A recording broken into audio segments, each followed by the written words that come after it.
Assalamualaikum warahmatullahi wabarakatuh. Alhamdulillahirrahmanirrahim. Alhamdulillahirrahmanirrahim. Kita panjatkan puja dan puji syukur kita kehadirat Allah Subhanahu wa taala yang dimana kita masih diberikan kesempatan dan sehat selalu. Amin. Untuk mengikuti mata kuliah pada hari ini, yaitu tentang perbandingan pendidikan yang dimana dibimbing oleh dosen pembimbing, yaitu Bapak Fikri Falihin MPDI. Baik, untuk selanjutnya di sini saya akan membacakan dan mengulang kembali materi yang telah disampaikan oleh pemateri yang ketujuh.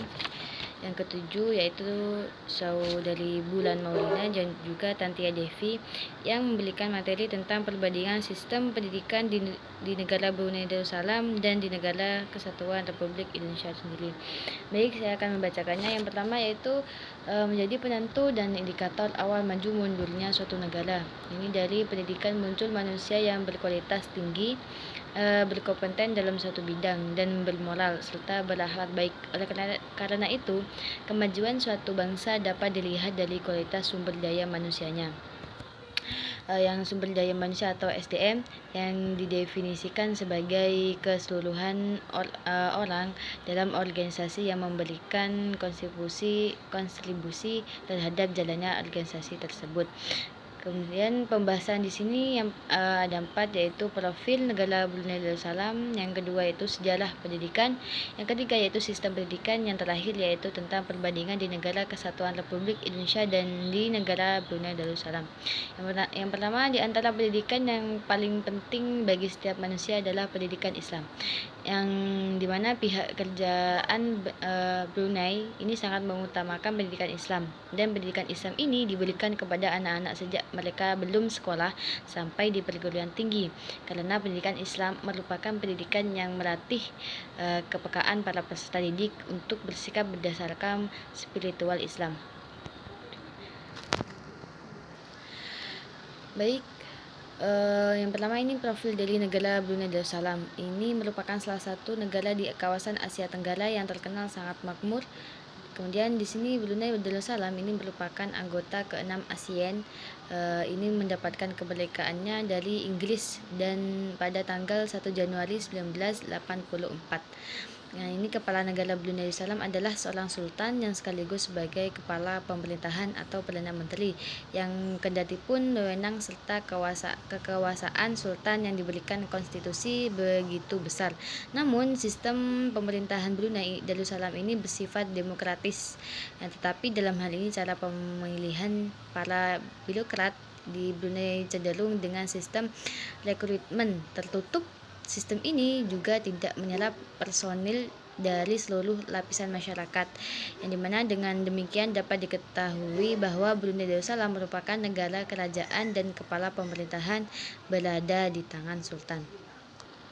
Kemudian ini ada sejarah pendidikannya, yang dimana di Brunei Darussalam ini salah satu di negara Asia Tenggara yang sangat makmur.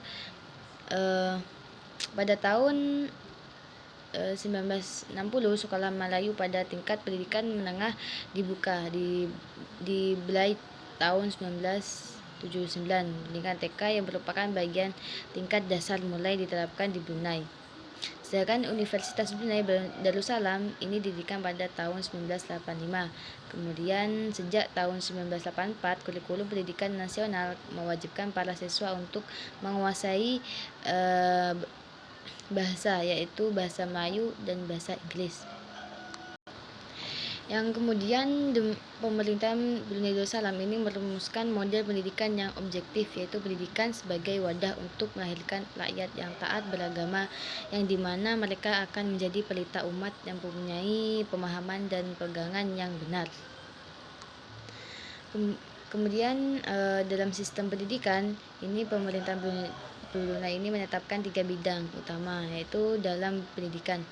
Pertama, sistem Dewi Bahasa di sekolah, konsep Melayu Islam berada dalam kurikulum sekolah dan meningkatkan sumber daya manusia. Nah, ini termasuk pendidikan kesejuruan dan teknik. Nah, sistem pendidikan umum ini Brunei Darussalam ini memiliki banyak kesamaan dengan negara-negara Commonwealth lainnya seperti Inggris, Malaysia, dan Singapura. Ini sistem ini menggunakan pola A7-3-2-2 yang melambangkan lamanya masa studi untuk masing-masing tingkatan pendidikan seperti 7 tahun tingkat dasar, 3 tahun tingkat menengah pertama, 2 tahun tingkat menengah atas, dan 2 tahun 2 tahun pra-universitas.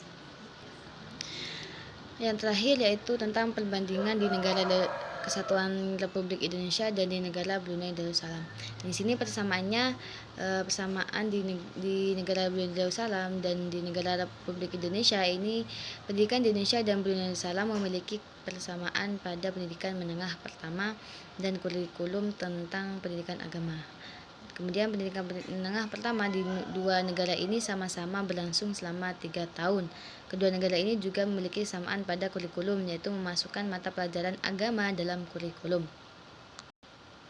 Kemudian perbedaannya di sini adalah perbedaan pendidikan di negara Brunei Darussalam.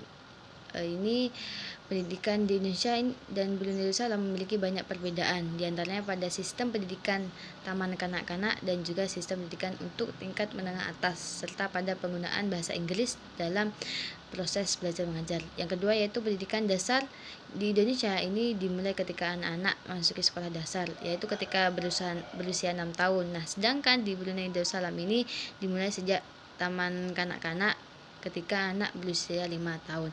Itu adalah perbedaannya. Baik, itu cukup dari saya. Kurang lebihnya saya mohon maaf bila ada kata salah kata. Wassalamualaikum warahmatullahi wabarakatuh.